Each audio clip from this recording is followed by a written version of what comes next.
This is Jasper. And this is Randy. Let's talk about Lady Snowblood from 1973.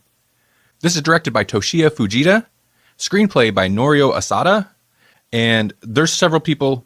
I'm only going to mention the one. Miko Kaji. I'm sorry if I butchered those names. Overview. Yuki's family is nearly wiped out before she is born due to the machinations of a band of criminals. These criminals kidnap and brutalize her mother, but leave her alive. As in her mother. Later, her mother ends up in prison with only revenge to keep her alive. She creates an instrument for this revenge by purposefully getting pregnant. Yuki never knows the love of a family, but only killing and revenge. Dun, dun, dun. 1973. Lady Snowblood. Oh, I'm so excited to talk about this one. So Lady Snowblood, there are a lot of... Tarantino, the reason we paired this with Kill Bill is he lifted a lot of... There's a lot of influence from lots of movies, but especially Lady Snowblood for something like Kill Bill. I mean, this is straight up just... It's all about vengeance. You know, the character is supposed to basically, like, they're molding her into vengeance. She's an instrument of death and revenge. Yeah, but there are several shots. The premise of, like, she's Uma Thurman in Kill Bill through this whole movie. Keep going to the shots of the people she's supposed to get revenge on, even though she'd never actually met them. So basically, she got her list. And this movie also does, and this is one of the things that I was like, oh my God, does the chapters. It's broke into chapters. I want to say it jumps back and forth a little bit. It feels a little bit more linear in terms of like the actual plot that we're following. Like Kill Bill kind of really jumps around a bit. This basically just has a lot of flashbacks. But otherwise, it's not like we're watching her kill them out of order. You know, we're following her present day, quote unquote, story pretty linearly. There was a point in that I had to like backtrack because I was like, whoa, hold on, wait. Like the flashbacks kind of got me because I'm not not used to how they just kind of went right into another one. And I was like, whoa, okay, who's pregnant here? Like, okay, so Jasper, had you heard of this movie and have you ever seen it? No and no. What are your initial impressions? Okay, so now I think about it, it was this I wanted to point out with this and Kill Bill. It was more, what I like about these movies was more realistic. Not, of course, like the flips or whatever. We always have to have the flips in every movie we watch.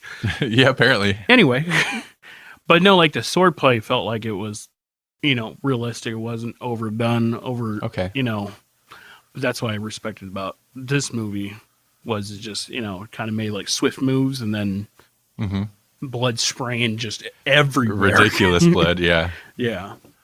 Okay, so I had seen this before, if you couldn't tell by my enthusiastic introduction of it. This is my second viewing of this, and I like this a lot. I actually think I come down on my rating a little bit on the second viewing. The movie kind of blew me away the first time I watched it, because at the time I was on a big samurai kick. I'd watched a bunch of the Zatoichi movies, which we'll talk about more in the future, hopefully. And Lady Snowblood was one that had kind of been on my list. And it kind of blew me away because there's a lot of samurai movies that are really well made. But to me, like, this is stylistic in a way that others aren't from that time period anyway. It does jump around a bit. It is kind of unconventional. It has the chapters, which I thought is interesting. And it's an interesting premise. And they even kind of play with the chapters, which I thought was cool. Like chapter 4... He writes chapter 4, because normally the chapters just pop up. But chapter 4 is actually, they have a guy write it, he writes chapter 4. And then he doesn't put the title, because he doesn't know yet. And then another character comes in, crosses that out, and then later we get chapter 4 again with the actual title. So I just like the false start to the chapter of the movie. It's kind of, yeah, it's kind of plays with the medium of the movie itself. And then also there's just a lot of kind of, the cinematography is amazing. I love the look of this movie. Like, there's so many good looking shots. And then early in the movie, so once we finally, like, I think it's when we're first introduced to adult Yuki, our main character. And it's that scene, Jasper, where she's like walking down it's like a snowy street kind of street, but walkway. And there's the wall there. And there's like maybe a building or something behind them. And listener, this is like period piece. I can't remember what era it says, but you know.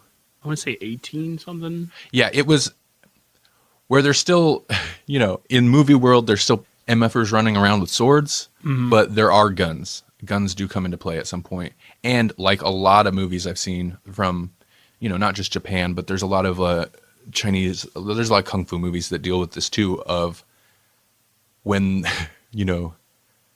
when the European influence started to come into the nation. And this touches on that towards the end. So that's the time period of this movie. But anyway, so she's walking down the street, and first off, it looks good, but it looks like a set, and it looks like it intentionally looks like a set, where beyond like the wall behind them and maybe like a little snow here or there and the ground around them, it's pitch black, not like night black, like stage black. Mm-hmm. The walkway goes down and then it goes over this little bridge, and at the end, there's nothing. It doesn't keep going down into a street. There's not like houses. It's just goes to straight black. It's like, well, that's the end of the set. And the same with the other way. There's not even like a little bridge or a wall. It just stops and it's pitch black. And I think that was a super interesting stylistic decision. And I think it looks great. It doesn't look cheap. It looks intentionally like surreal. The rest of the world doesn't matter. This is where what you're watching is happening. This is what you need to focus on. And everything else is just black. We don't need it. It's kind of like watching it as like a theater play. Yeah. Yeah. Yeah. And I feel like that also kind of sets up the overly dramatic, not dramatic, it is overly dramatic, but the epic tragedy nature of it, Yeah. like an old play, a theatrical tragedy. Yeah. Kind of like how you said, where it's like they want you to focus on what's like right in the middle. Yeah. And right in the middle is people getting sliced. That's the important thing with blood spray. Bright red blood spray. Again, initially watched this while I was in the middle of a big samurai kick. So I've watched a whole lot of samurai movies from the late 50s into the 70s. And most of them don't do the bright red blood spray like this. Some do, like if you get into the Lone Wolf and Cub movies or Samurai Shogun movie, they do this, but it's not super common. But dude, the blood spray in this, it amuses me to no end because there's no attempt to make it realistic. They don't want it to be realistic. Somebody loses a head or an arm or something, and Kill Bill does the exact same thing. And there's that beat, that quick, that boom, cut off, wait just a split second, and then, and it's just like somebody's got their finger on the end of a garden hose. And that's what it sounds like. Like they intentionally make it sound ridiculous. Spray. Like later, I don't know, there's a body or something. Like, do you know how high your blood pressure would have to be to spray your blood out like that? There's good atmospheric moments to where, a bunch of the enemies are defeated and like, where's the last one? And it's all quiet and tense, right? And then the whole time, one of the bodies still has like a constant blood trickle going. And it doesn't sound just like, it's not like a blood drip or something. It sounds like somebody just left the hose on low and it's just like a constant garden hose running into the grass or something. Like it just sounds, or a stream. It's ridiculous, but stylized and fun. I think that was great. Just the amount of like just chopping limbs. And there are things in this movie and Lady Snowblood in terms of violence that, I mean, nothing that like disturbs me, but there's things that definitely the first time I watched it shocked me because of its time period and because it is on the more extreme spectrum of samurai movies.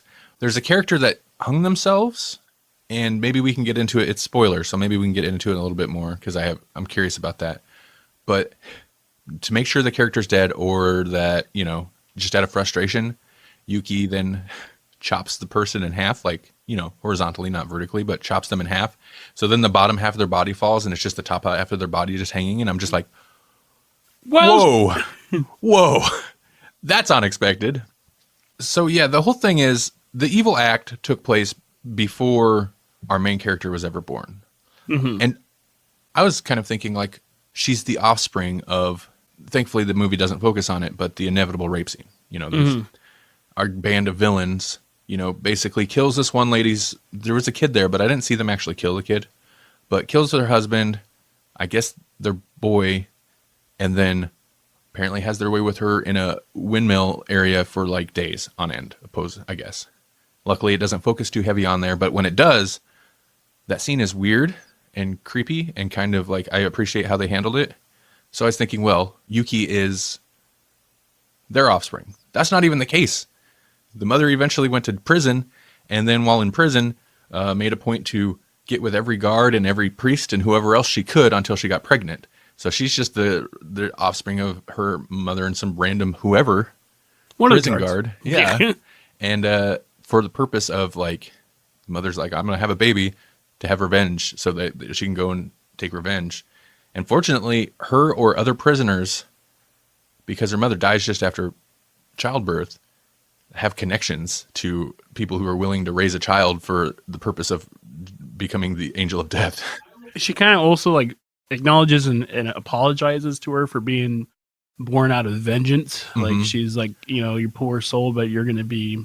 This is not going to be a good life. Yeah, this is not going to be a good life for you. And then the guy she gets trained by is like the biggest hole you've ever met. Like, I mean, I guess if you're trying to train an assassin from intense look he has, like, yeah, I get like it's interesting because he gives her some conflicting stuff when so we get the classic like kind of training montage scenes, but it's not really training montage. It's classic samurai movie or kung fu movie or whatever martial arts movie thing of flashbacks to when they were a kid and their training, some of the training they went through. And yeah, no, he was a jerk and very hard on her and beat the crap out of her when she was little. But whatever, eventually made her an awesome bad assassin. But once she's older, at one point, and I guess I get his point here too, he's like, you're just gonna have to wait. Like, I know you're so close to getting this one person that's on your list, but you know, just have patience. But Buddha's not gonna be upset if you actually stop and enjoy yourself once in a while. It's like, yeah, dude, maybe you could have told her that once or twice when she was a kid, because like, no, she's an adult now. This is her entire life. And you've trained her never to relax, never to be happy. Like, you can't be like, yeah, you know what? Maybe it's okay. I don't know. Conflicting messages from that guy. But then again, he was older. Maybe he got older and is like, you know what? That thing we did where we turned her into an assassin was probably kind of a bad thing. Probably kind of crappy. I'm sorry. I was the father figure I was supposed to be. I was taught you to kill and never let you be a child. I do like some of that training stuff. I love the barrels thing. Because first off, that looks fun until she hits the rock. Where they put her in the barrel, it's like you have to hold, stay in the barrel. Don't let yourself get flung out until the barrel stops naturally. Well, when it hits a rock, it stops naturally, okay? But that's what I was like. I kind of thought to myself, I'm like, dude, it hit a rock, man. You're lucky that barrel didn't break in concussion. But it hits a rock, and she just. I watched this with Melanie, actually. It would have been fun to have her here, but I watched this with Melanie, and I don't know why she let me make her watch this. And that's how I feel about it. I made her watch this because it's not something she'd watch on her own. But when the barrel hit the rock, and the little girl went, boom! She just like flies out the side. Melody just started cracking up. I also like how it looks when she does fall. It looks like someone off camera just threw her, like just chucked her over into the grass. Like, so listener, I don't know how old she's supposed to be, but very little kid in the barrel's flying, like rolling down a hill, hits a rock. But when it hits a rock, it does the thing where it's like just shoots this small body shaped thing straight out the side. And then I think you get one shot of like probably a child-sized dummy flying through the air super fast. And then when she lands, you get a shot of, like Jasper said, it's just like a kid that looks like somebody just like kind of gently tossed from off camera. So the speed doesn't really work. The trajectory doesn't really work. And I feel like they sped up the footage a little bit to seem more extreme. It's very humorous. But there's other training stuff I thought was cool. Like, was it swords? I think he was training her on swords or something. But how he had a rope that he tied around both their waists so she couldn't like get away from him. Like at no point could she actually like get more than like he could hit her with the sword pretty much. Right, which is basically engagement training. Don't back up. Like you can't get out of it. You have to like deal with this situation. So I liked stuff like that. I thought that was cool. I like the plot. I like that she comes across the one, again, very Kill Bill. She's got a list of people. So the movie is tracking these people down and dealing with them. The one guy is very much the Vivica A. Fox character from Kill Bill, only he doesn't have his stuff together. She tracks the guy down. He's got a daughter, and his daughter's not in a great way. Like, they're just not in a good way, but he's more of just a drunk. He's not really, of course, he's always going to be a villain. He's a rapist and a murderer, but you know, he's just drunk in his house all the time. There's really nothing to him. So it's not as straightforward as just show up. These people are just still doing villainous things and kill them. Like they kind of have moved on and have other things going on in their life. So I like that aspect of it, to where it's like, yeah, this is not a good dude, but there's people in his life. There's still consequences to this revenge. You said, Jasper, before the show, the only thing you really said to me about this movie was it was boring. I think, okay, so... Let's get your real opinions out, man. No. Well, my thing was... Now, you said on the when you watched, only 1 or 2 sentences were gone out of the translation. I had, like, minutes without any words translated. Mm. Our version was problematic. Because you only turned the subtitles on, right? Yeah. Okay. Like minutes? Well, what's funny, though, is I was trying to... I had to say this on the podcast because it was funny. I was trying to use my phone with Google Translate, and I had it next to the TV. I was trying to see if it would translate it, but it didn't. It translates like 1 or 2 words, but... The story is pretty straightforward. I mean, there's a few scenes where if you were missing the subtitles... So, yeah, I have a copy of this. The only other way to stream this is through, I think, the Criterion streaming service, wherever that's at now. It seems like they've moved around a couple times. Studio Criterion? No, Criterion, the Criterion Collection. The Criterion... God, you don't know what Criterion is. It's amazing. Well, you don't... Listener, I know what Criterion is, but you don't want to know what I know it as. Some video game thing? Yep. Yeah. It's a publishing company. They made Burnout. Really? I'm surprised. Takedown? Burnout, yeah, it was made by Criterion. They use an engine. They have their own engine. Oh, okay. Yeah. Sorry? Not the same company. I told you weren't going to like it. But, listen, Burnout 3 was amazing. True. So, basically, Criterion is like, they're a distributor, but they're known for buying classic film snobs like Criterion, right? Okay, so they're known for buying classic cinema, like the best of whatever. You know, you can get a bunch of the classic French New Wave stuff on there, and a bunch of so kind of like indie, somewhat. I guess. I mean, the movies don't always have to be indie, but yeah, like it's like the masterpiece theater of movies, right? Like just take that attitude, and that's kind of what it is. You know, and they have quite a few interesting samurai movies in there, but I would agree that a lot of them are classics. This seems like the most non-Criterion movie to have in there. So it's kind of like Turner Classic Movies. Kind of like, I mean, having that kind of vault, the vault of movies. Basically, yeah. I think they probably have higher standards than TCM. But they'll also occasionally pick up more modern movies too. It just depends. Did you also see in this movie, like, so in Kill Bill, so like when they unsheathed their sword, they made sure it was like very steady. This one seemed like maybe the sword was like kind of heavy for her because the tip would like go down a little bit when she pulled it out. I wonder if that was just kind of, they didn't really focus on like this. I'll say this much. Cinematography of the sword coming out. But. So like our main character, the main actress in this movie, I think she's pretty good in this. Mm-hmm. She's got a wicked mean face. Like when she gets that death stare, like you're about to die, like I'd be intimidated by it. Like the intense eyes. She got a hardcore, RBF, resting bulldog face. There we go. That's pretty good. That's pretty good. Yeah, I like that. However, and it's not an issue, but I could tell she's not really that adept with a sword. Like there's a few of the fight scenes where she's doing moves, and I'm like, probably could have trained on that one a little bit. Yeah, it seemed like she was like kind of disconnected from like fluid moves. You know what I mean? Yeah, that's kind of it. It wasn't super fluid. She's not really. Yeah, but that's like the first thing I picked up on is when she like unsheathes the sword and it like tips down. So I wonder if they used an actual like 15, 20-pound katana, and it was just like, oh, you know. Probably, yeah. Most of the time though, she's got just the small umbrella blade, that blade inside of her umbrella. That is a cool blade, though. Yeah, it is cool. It is cool. My uncle had one of those, the cane swords. So it looked like just a big wooden cane, and you pull it out, and it was a full-length blade. The movie really focuses on one main character. Mm-hmm. We get a lot of narration, not even necessarily from her, but we get a lot of narration as to like backstory and this and that, which would be a problem if your subtitles, for whatever reason, weren't working. But normally, I think that's kind of lazy, but I feel like this movie did some interesting things. It kind of experimented with delivering this. Like there's one part where there's a scene to establish the scenario of which this bad situation happened.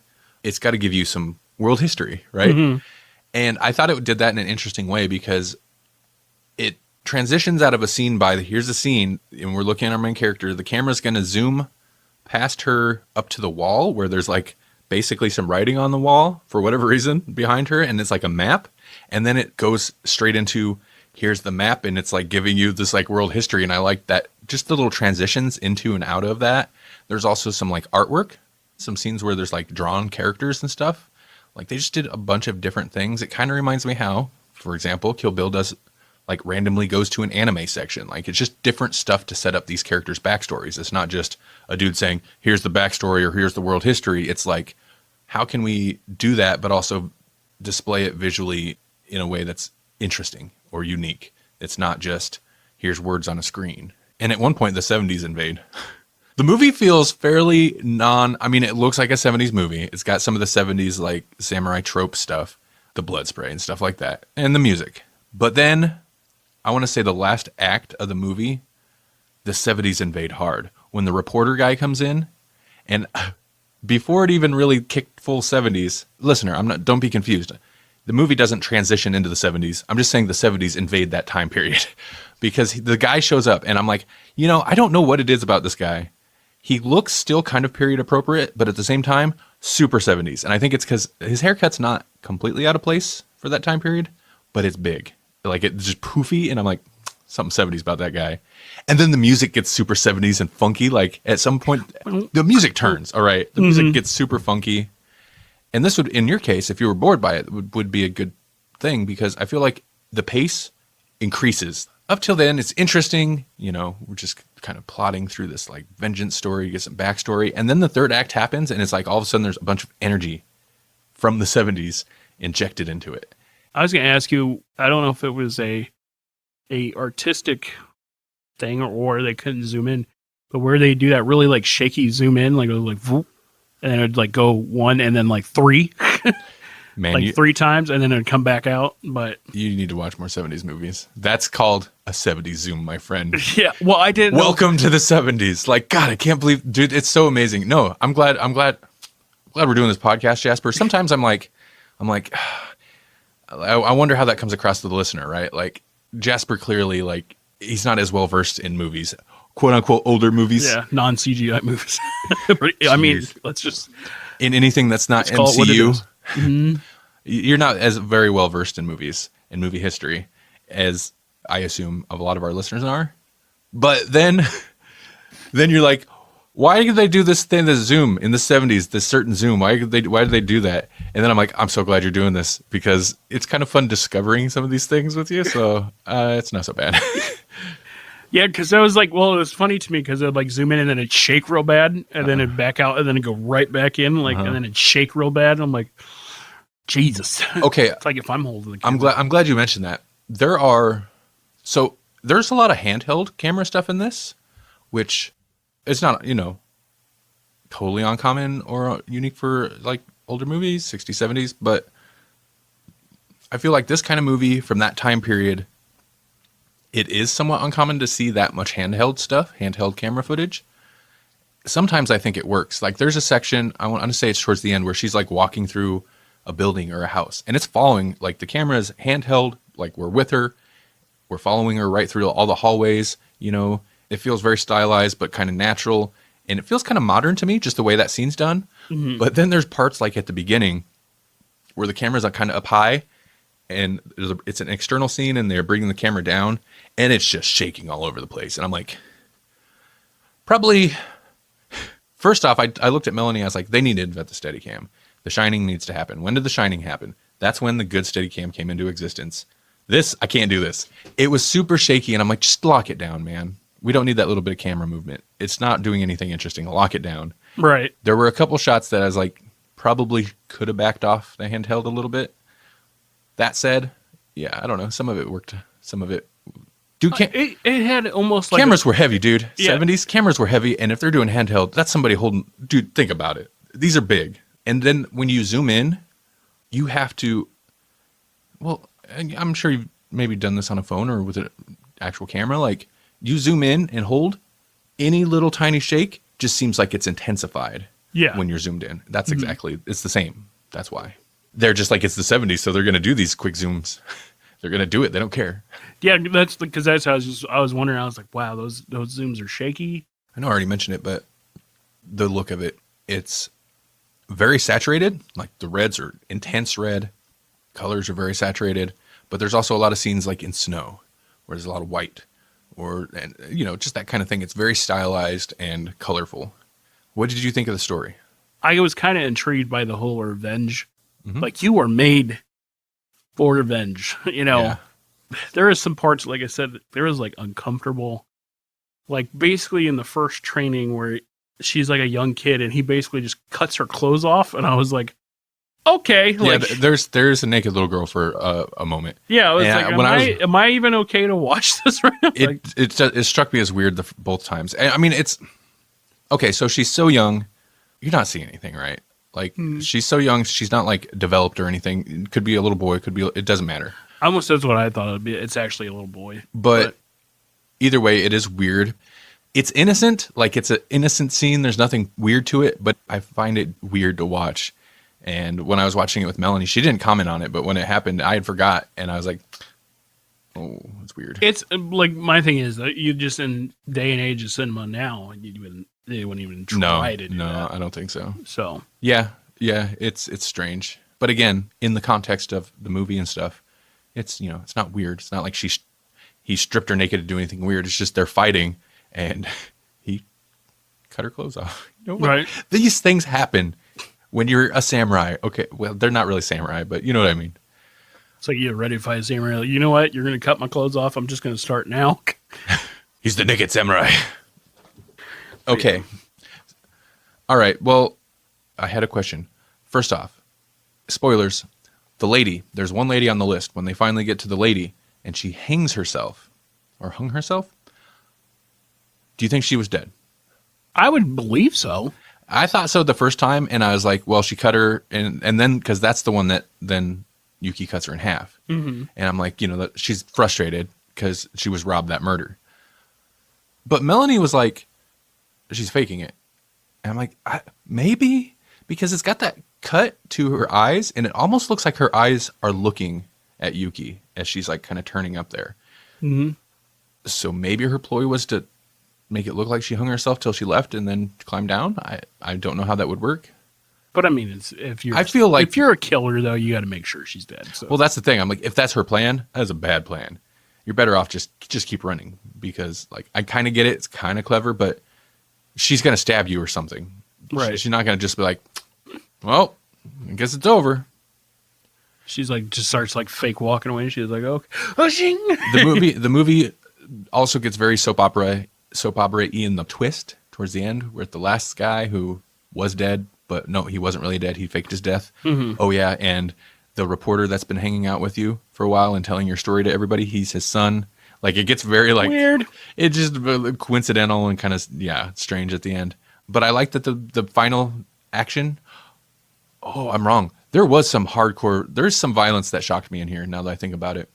She cuts the one dude's hand off, where she thinks it's the last guy that she's got to kill, but he was wearing a rubber mask. I'm telling you, it gets ridiculous at the end, listener. Yeah, I was like, what? But she cuts his hands off, like both, and I'm, whoa. Won't be putting any fake mask on anymore there, bucko. No. The big climax scene takes place during this weird European influence party. Like, there's a bunch of white people. Like, for the most part, there's no white people in any of this. Till the end, when the last guy comes in, he's the one that's got ties with, like, because he went off and, I'm assuming, lived over there for a while when he faked his death, was setting up these like his illegal activities, and he come back and he's having a party with these people. So it's like a masquerade party, like a ball. Yeah, that's where the final fights happen. And then let's wrap this up. Is she shot or stabbed? She gets injured. I believe she's stabbed. She's pretty much done. She walks out into the snow and she's walking all slow. And then I like how this plays out. The daughter of the drunkard guy that I mentioned runs up and just like stabs her and looks at her like, ugh, like, yeah, this is what you get. And the chick, Yuki, kind of smiles but also is getting teary because she's like dying, but kind of smiles. And the chick kind of wigs out. She's like, and then runs off. It's like the chick was not expecting that reaction from her. So then Yuki walks off in the snow, falls over, is like dying, but then she's like screams, like irritated, and I don't know. It's interesting. So it seems like she's dead, and then she starts to like get up a bit, and then there's credits, and like, what is that? This is Vengeance Never Dies. Vengeance never dies. How do you have any opinions on how the movie ended? She didn't die. Okay. Because there's Lady Snowblood too. No, there is Lady Snowblood too, but yeah, I think she was, wasn't ready for that reaction. But I think that's like I said, I think it's kind of you're freeing me from the life of vengeance. No, yeah, I think Lady Snowblood. That was kind of a cool like scene though, as she's like walking out, and then she just like, well, bad. And I think it looked great. That's like when I think of Lady Snowblood, of course, they really kind of nailed it with the title. But I think of that scene. Or that scene that I mentioned earlier where it looks like they're on a set, where it's fresh white snow with a chick in white who's all bloodied up, and she's got a sword, and like that's that's Lady Snowblood. Makes sense. It's like some guy runs out, I'm like, she's the title. I get it. She even says early in the movie that she's Lady Snowblood. Credits, but Jasper. Yeah. Ratings. I gave it. Even though I said it was boring, I give it a 3.5. I know I said that. You said what? I know I said before we recorded that it was boring, but I give it a 3.5. Okay. The blood spattering, I don't know, it just made me laugh. So 3.5? Yeah. Okay. I'm going to give this movie 4 stars. Okay. That's actually come down quite a bit because when I hopped on to letterboxd.com, listener, if you're on Letterboxd, give me a follow, Randall Sylvie. On letterboxd.com. It's like Letterboxd without the ED. It's just XD at the end. I had initially rated this 4.5. So I actually come down half a star. So I think for me where it came down a little bit is I don't find the movie slow, but the pacing's a little weird because there is that last act or so where suddenly it just feels like it's ramping up. And it's not like it rushes through a bunch of story. In fact, it introduces a whole bunch of like new subplot. But it's so different. All the earlier stuff is like flashback, searching out this new guy or the next guy, killing him, this and that. Like it's just going. It's kind of methodical a little bit. And then at the end, it's like all of a sudden, here's this new stuff, this new character, reporter, he's the son, backstory, twist, going to a party, all this. Like it just kind of throws a bunch of stuff at the end. And the 70s, like I said, invade. And it doesn't feel out of place. And it's kind of fun. It makes it feel more lively, but it is weird. It's a weird, there's a shift. And I think maybe that shift is not jarring, but it's a little odd. And that might have brought my rating down a little bit. That said, I'm constantly super impressed by the cinematography. Right. Other than the couple of weird shaky handheld stuff that I mentioned, it looks great. The picture still looks great. The colors are vivid and amazing. And it's not afraid to be kind of experimental. Do some weird different stuff. Do some weird transitions into flashbacks that might be kind of confusing for a moment until you're like on board with what's going on. I think it's good. It's a great vengeance movie, except I know she was trained to be a vengeance person, but it's still a vengeance person, but it's still weird to me that, she never even knew her mom, let alone any of these people she's after. Like, right. It's just so strange. She's like, I'm here to kill you because I was kind of told to, so. Yeah, because whatever. I've been brainwashed to do this.